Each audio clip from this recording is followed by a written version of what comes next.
Hi mga kanswerte, ako po si Master Hans Kua. Mag-subscribe na kayo, mag-comment, i-share, at tuloy-tuloy pa rin to pag-follow sa aking mga video dito lang po sa YouTube, sa TikTok, at sa Facebook. Ako po si Master Hans Kua.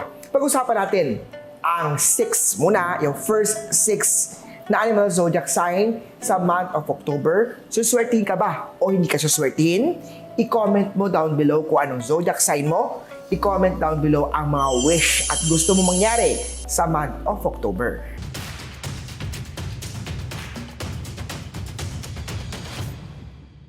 Ang unang sign ng 12 animal zodiac ay ang Year of the Rat. Bago tayo magsimula, muli po ang horoscope, ang mga lucky charm, ang feng shui, ang sinasabi at sasabihin ni Master Hans Kua ay mga gabay patnubay prediction lamang ni Master Hans. Kayo pa rin po ang gumagawa ng swerte nyo. Nasa inyong kamay, nasa lalay ang inyong tagumpay. Mag-share, mag-subscribe na po at mag-comment kung Year of the Rat ka this month of October 2023 ay hindi maswerte. Ang mga Year of the Rat, mind your own business. Huwag maging marites, huwag maging pakialamero, huwag magchismis o mare anong latest sa iyong mga kaibigan, sa katrabaho o sa mga kapitbahay. Ang Year of the Rat, prone kayo sa misunderstanding, conflict, kamalasan o mga issues. Kaya naman po tapusin ang inyong mga ginagawa. Magkaroon ng mindset kung saan mas mag-focus sa pagkakakitaan. Huwag mo na problemahin ang problema ng ibang tao dahil marami ang problema ng Year of the Rat. Personal kayong pumunta sa tindahan ni Master Hans Kua sa Cityland Shaw Tower, Shaw Boulevard, Mandaluyong City, o kaya naman video call or online call, online consultation. Pwedeng-pwede yan sa Year of the Rat. Pumili kayo ng Black Onyx, Black Obsidian with Piyaw, bilhin po yan dito lang po sa tindahan ni Master Hans Kua. Mag-display ng ox, pang-cure yan para sa mga misfortune na dala po ng month of October sa Year of the Rat. Ang susunod na sign after the Year of the Rat, ang best friend ng rat is the Year of the Ox. Ang Year of the Ox naman, prone sila the month of October na tinatawag nating mga conflict, away, argument, napakainit ng ulo ng mga Year of the Ox. Yan po magiging problema pagdating sa love life ng mga ox. Kaya naman po, huwag patulan si Mrs., si partner o si Mister. Huwag mainitin ang ulo sa trabaho man, sa career man, or sa mga kliyente. Chill ka lang. Pag mainit ang ulo, ikaw mismong lumayo. Inhale, exhale, mga katulong paglagay o pagsuot po ng rose quartz sa Year of the Ox. Bilhin yan sa tindahan ni Master Hans Kua. Kung may problema sa love life o career man, magpa-online o face-to-face tarot card reading sa rat at sa ox. After po ni rat, ni ox, ito naman ang Year of the Tiger. Ang tiger kasi is the third sign sa 12 animal zodiac. Kaya naman ang mga Year of the Tiger, parehas din po sila ng mga Year of the Ox. Not a good month sa inyo dahil maraming conflict. Ang issue na to, misunderstanding nyo, might lead to court case. Ayaw natin mga kaso. Ako naman, Master Hans, no? Kung pwedeng pag-usapan, ayusin. Huwag na pong paghantungin ito sa mga kasuhan o mga lawyers dahil magastos yan, nakakahiya yan, at magiging problema yan. Kaya naman po ang mga tiger, kalma lang kayo, lalo na pag nag-drive. Huwag niyong papatulan ng away sa iyo dahil napakabilis mag-video. Bibidyoan kayo, upload sa internet at magiging sikat kayo. Hindi maganda yun. Kaya naman po, ang mga Year of the Tiger, mga katulong ang pagsuot ng clear quartz o tigers ay bilhin yan sa tindahan ni Master Hans Kua. Magpa-astrology reading, based ang astrology reading sa birth chart. Sa birthday niyo po. Ang pinagkaiba ng astrology is based sa birthday niyo po. Ang tarot card reading is based sa barahan ng kapalaran.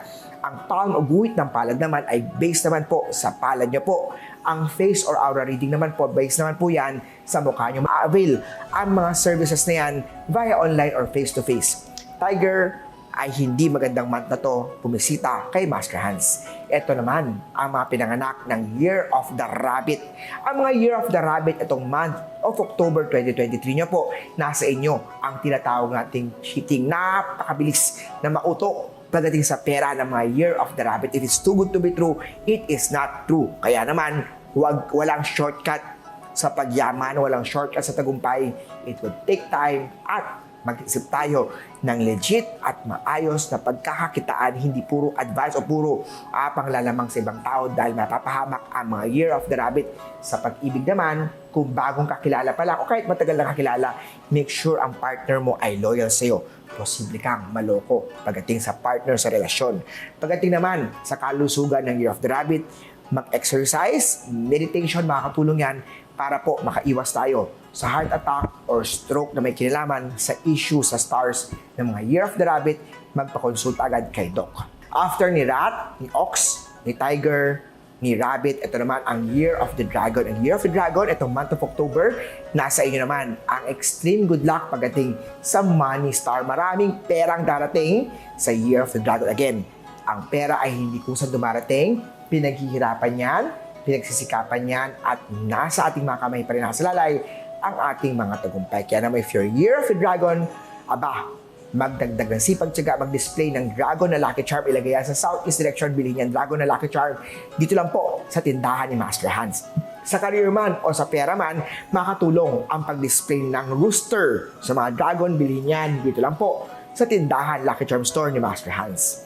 After po ni Dragon, ito naman ang Year of the Snake. Ang Snake, meron sila unexpected big blessing pagdating sa pera. Ang ganda po ng Dragon at Snake pagdating sa pera. This month of October, meron silang lottery luck. Posibleng manalo ng loto, mas nanalo ng raffle, may mga unexpected money gains sa negosyo man or sa career man. Swerte ang Snake, kaya naman mag-display sa Southeast direction, maglagay ng money frog, ng wealth inviting cat, mag-display ng Monkey King sa Snake at sa Dragon. Itong month of October, ipa-feng shui ang bahay, tindahan, negosyo, mula para kay magpa-feng shui yan kay Master Hans para ma-enhance natin ang swerte and good luck with fortune.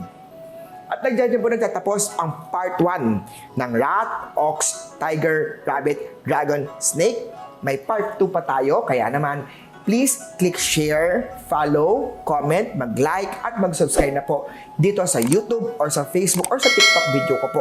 Kita-kita tayo sa part 2 ng October 2023, mga year zodiac na susunod naman para sa month of October 2023. Ako po, si Master Hans Kua. I-follow, i-like, i-subscribe. At syempre, ang aking tindahan ay nasa Cityland Shaw Tower, Shaw Boulevard, Mandaluyong City. Personal lang kayong pumunta sa tindahan ko dahil maraming gumagamit ng picture ng mukha ni Maning ni Master Hans Kua. Nagbebenta ng mga singsing, mga kwintas, mga amulet. Hindi po yan sa akin. Wala po kong cash on delivery. It's not mine. Wala po kung mga lalagay yung name nyo, tapos ilalagay birthday nyo, so may mga lalabas ng application, may mahula. Hindi yan sa akin. Do not give your private information. Help me. Click this video, share, panoorin po ang lahat ng video ko po.